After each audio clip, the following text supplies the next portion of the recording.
So guys এই ধরনের cinematic colour video editing আপনারা আপনার স্মার্টফোন দিয়ে কিভাবে করবেন সেটা আজকের ভিডিওতে আপনাদেরকে ক্লিয়ারলি দেখাবো। সো গাইস এই সিনেম্যাটিক ভিডিওগুলো কিন্তু আপনি খুব সহজে এক ক্লিকে করতে পারবেন। আপনি যদি এই ভিডিওটা শুরু থেকে অবশ্যই দেখেন।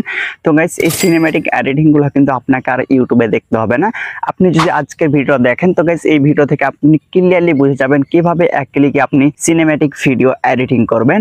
সো ভিডিওটা শুরু করার পূর্বে আপনাদের কাছে একটা রিকোয়েস্ট, চ্যানেল নতুন এসে থাকলে চ্যানেলটা অবশ্যই সাবস্ক্রাইব করে পাশে রাখবেন। সো চলো যা যাক মোবাইল স্ক্রিনে। তো গাইস সর্বপ্রথম আপনার স্মার্টফোনে এসে এখানে আপনি প্লে স্টোরটা ওপেন করে নেবেন এন্ড প্লে স্টোরটা ওপেন করে এখানে আপনি সার্চ করবেন ব্লার। সো ব্লার সার্চ করলে আপনার সামনে অ্যাপ্লিকেশনটা চলে আসবে। এখান থেকে আপনি এই অ্যাপ্লিকেশনটা ডাউনলোড করে নেবেন। আমার কিন্তু অ্যাপ্লিকেশনটা ডাউনলোড করা আছে, এই জন্য কিন্তু আমি অ্যাপ্লিকেশনটা ওপেন করব। সো গাইস এই যে অ্যাপ্লিকেশনটা জাস্ট অ্যাপ্লিকেশনটা আপনি ওপেন করবেন। ওপেন করলে আপনার সামনে এরকম একটা ইন্টারফেস চলে আসবে, আপনি এখানে দেখতে পাবেন। সো একটু নিচের সাইডে গেলে এখানে আপনি দেখতে পাবেন স্টার্ট ক্রিয়েটিভ। সো স্টার্টে জাস্ট আপনি ক্লিক করবেন। স্টার্টে ক্লিক করলে আপনার সামনে এরকম একটা ইন্টারফেস চলে আসবে। এখানে আপনি আপনার ভিডিওটা কোন ক্যাটাগরিতে এখানে এডিটিং করতে চান সেই ক্যাটাগরিটা সিলেক্ট করে দেবেন। এখানে দেখতে পাবেন ইউটিউব আছে এবং কি টিকটক আছে, ইনস্টাগ্রাম আছে, আরো অন্য ক্যাটাগরি কিন্তু এখানে রেসো সিলেক্ট করা আছে। আপনি কোন ক্যাটাগরিতে ভিডিওটা আপলোড করবেন এই ক্যাটাগরিটা অবশ্যই এখানে সিলেক্ট করে নেবেন। সো আমি কিন্তু এই ভিডিওটা ইউটিউবে আপলোড করবো, এই জন্য ইউটিউবের রেসোটাকে সিলেক্ট করে দেবো। আর এখানে আপনি কোনো ছেড়ছাড় করবেন না, জাস্ট আপনি এখানে নিউ প্রজেক্টে ক্লিক করবেন। সো গাইস নিউ প্রজেক্টে ক্লিক করলে এখানে আপনি দেখতে পাবেন এই যে এখানে কিন্তু আমাদের একটা লেয়ার চলে এসেছে। এই যে লেয়ারটা আপনি দেখতে পাচ্ছেন, জাস্ট এই লেয়ারটার উপর আপনি ক্লিক করে এখানে আপনি যে ভিডিওটা সিনেম্যাটিক কালার এডিটিং করতে চান সেই ভিডিওটাকে আপনি এখানে সিলেক্ট করে নেবেন। সো এখানে কিন্তু আমি একটা নর্মাল ভিডিও এখানে সিলেক্ট করে নিয়েছি এন্ড এখানে আপনি ক্লিক করে দেবেন। এখানে ক্লিক করে দিলেই কিন্তু আপনি দেখতে পাবেন এই যে আমাদের ভিডিওটা এখানে কিন্তু চলে এসেছে। সো ভিডিওর পার্টটা আমি জাস্ট এইটুকু রাখবো এন্ড এইটুকু আমি কেটে দেবো। ভিডিও লেয়ারটার উপরে আপনি ক্লিক করবেন এন্ড এখানে এই অপশনটা ক্লিক করবেন। এখানে ক্লিক করলে কিন্তু আপনার ভিডিওর লেয়ারটা দুটো ভাগে কিন্তু ভাগ হয়ে গেছে। জাস্ট এই লেয়ারটার উপরে ক্লিক করবেন এন্ড এখানে ডিলিট মারে ক্লিক করে দিলে কিন্তু ওই লেয়ারটা আপনার ডিলিট হয়ে যাবে। জাস্ট আপনাদেরকে এইটুকু আমি দেখাবো কিভাবে একদম প্রফেশনাল ভাবে একদম সিনেম্যাটিক কালার এডিটিং করবেন, ঠিক আছে।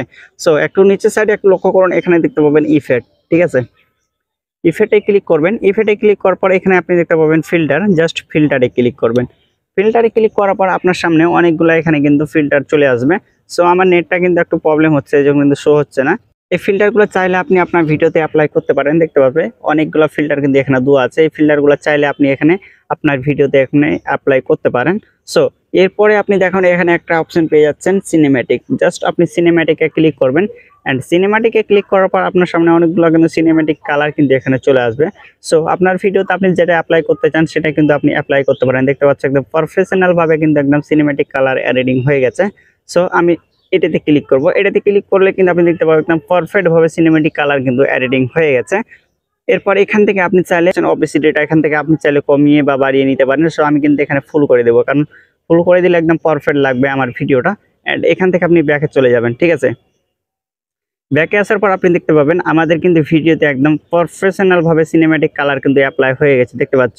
সো এরপর ভিডিওটাকে আপনি গ্যালারিতে সেভ কিভাবে করবেন। ভিডিওটাকে গ্যালারিতে সেভ করার জন্য এখানে আপনি একটা সেভ বলে একটা অপশন দেখতে পাবেন। জাস্ট এখানে ক্লিক করলে ভিডিওটা আপনার গ্যালারিতে সেভ হয়ে যাবে।